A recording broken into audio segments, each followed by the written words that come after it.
नमस्कार। आज हम जनकपुर नेपाल के प्रसिद्ध जानकी मंदिर पर गहराई से बात करेंगे। हमारे पास जो स्रोत हैं उनके आधार पर रामायण और देवी सीता से इसका जुड़ाव तो खैर सभी जानते हैं, बहुत गहरा है। जी बिल्कुल। तो आज हमारा मकसद है मंदिर की उत्पत्ति, इसकी जो खास बनावट है, वास्तुकला और इसका सांस्कृतिक महत्व, इन सबको समझना। तो चलिए शुरू करते हैं। जरूर। देखिए, कहानी शुरू होती है प्राचीन मिथिला से। जनकपुर उसकी राजधानी थी और कथाओं के अनुसार राजा जनक जब वो खेत जोत रहे थे तो उन्हें देवी सीता मिली। उन्हें जानकी भी कहते हैं। हाँ, इसीलिए जानकी मंदिर। बिल्कुल।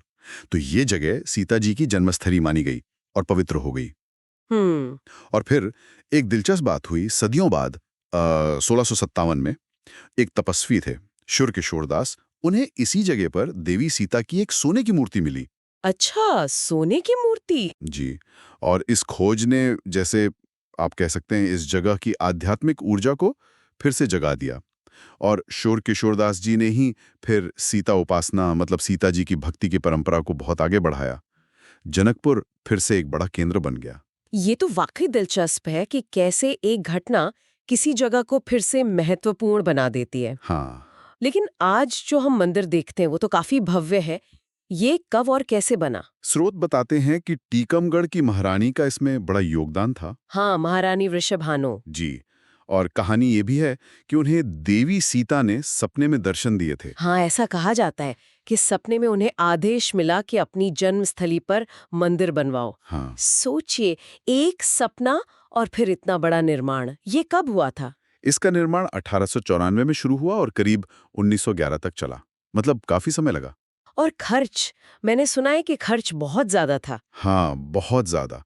उस जमाने में 9 लाख सोने के सिक्के और उतनी ही चांदी भी कहते हैं। 9 लाख सोने के सिक्के। अल्लाह। स्रोतों में लिखा है कि ये कई शैलियों का मिश्रण है। हाँ बिल्कुल, ये इसकी खासियत है। इसमें आपको हिंदू वास्तुकला, खासतौर पे जो क्वेरी शैली है वो दिखेगी। साथ में मुगल और राजपूत वास्तुकला का भी प्रभाव है। एक तरह का फ्यूजन है। फ्यूजन, नेपाल की मिलीजुली संस्कृति जैसा ही। सही कहा। ये 3 मंजिला इमारत है, पूरी तरह सफेद संगमरमर से बनी हुई। इसमें सुंदर गुंबद हैं, मेहराबें हैं, बुर्ज हैं। बहुत भव्य लगता है देखने में। और अंदर से सुना है 60 कमरे हैं इसमें। जी, 60 कमरे हैं और वो भी खूबसूरती से सजे हुए। रंगीन कांच का काम है, नक्काशीदार जालियां हैं खिड़कियों पर और दीवारों पर मधुबनी पेंटिंग्स बनी हैं। मधुबनी पेंटिंग्स, मिथिला की खास पहचान। बिल्कुल, उनमें रामायण के दृश्य दिखाए गए हैं। परिसर भी बहुत बड़ा है। एक विशाल आंगन है और एक विवाह मंडप भी। विवाह मंडप, राम सीता विवाह के प्रतीक के तौर पर। जी हाँ, माना जाता है कि यहीं उनका विवाह हुआ था। ये असल में नेपाल के सबसे बड़े मंदिर परिसरों में गिना जाता है। मुख्य मंदिर के अलावा भी करीब 70 छोटे-मोटे मंदिर और 27 दूसरे स्मारक हैं पूरे परिसर में। 70 मंदिर? ये तो वाकई एक मंदिर नगरी जैसा हो गया। जाहिर है आज भी एक बड़ा तीर्थ स्थल होगा। ओ बिल्कुल, बहुत बड़ा। खासकर त्योहारों पर, जैसे विवाह पंचमी। राम सीता विवाह का उत्सव। जी। और रामनवमी, यानी राम जी का जन्मदिन। इन मौकों पर तो हजारों लाखों श्रद्धालु आते हैं, बहुत भीड़ होती है। हम्म। लेकिन क्या इसका महत्व सिर्फ धार्मिक है या इसका कोई और पहलू भी है? नहीं, सिर्फ धार्मिक नहीं, इसका सांस्कृतिक महत्व भी उतना ही गहरा है। देखिए, जानकी मंदिर सिर्फ एक पूजा स्थल नहीं है, यह मैथिली संस्कृति का एक जीता जागता केंद्र है। अच्छा, कैसे? यहाँ पारंपरिक कला, संगीत, शिल्प, इन सबको बढ़ावा देने के लिए कार्यशालाएं वगैरह होती रहती हैं। हाँ। ये एक तरह से इस क्षेत्र की जो अनूठी पहचान है, मैथिली पहचान, उसको सहेजने का काम करता है। ये तो बहुत अच्छी बात है। और आजकल भी ये खबरों में रहा है ना? वो 2015 का भूकंप। हाँ, वो दुखद था। 2015 के भूकंप से मंदिर को कुछ नुकसान पहुंचा था।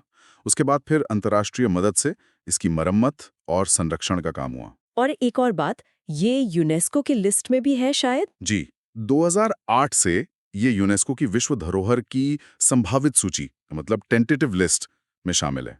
अच्छा, टेंटेटिव लिस्ट, इसका क्या मतलब है? इसका मतलब है कि इसे वैश्विक सांस्कृतिक महत्व का माना गया है और भविष्य में इसे स्थायी दर्जा भी मिल सकता है। इससे इसके संरक्षण को और बल मिलेगा। ये तो बहुत महत्वपूर्ण है। तो अगर हम इन सारी बातों को समेटें, तो जानकी मंदिर का सार क्या है? क्या कह सकते हैं हम? संक्षेप में कहें तो जानकी मंदिर सिर्फ एक इमारत नहीं है, ये मिथक और इतिहास का संगम है। इसमें शाही संरक्षण की कहानी है, अद्भुत कला है और एक जीवंत संस्कृति की धड़कन है।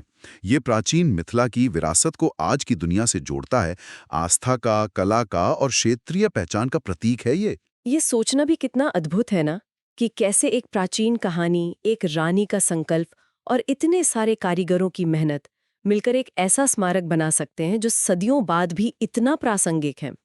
लाखों लोगों के लिए आस्था और अपनी संस्कृति से जुड़ने का एक जरिया। ये दिखाता है कि कैसे मिथक और इतिहास मिलकर हमारे वर्तमान को शेप देते हैं। इस पर विचार करने के लिए एक अच्छा बिंदु है।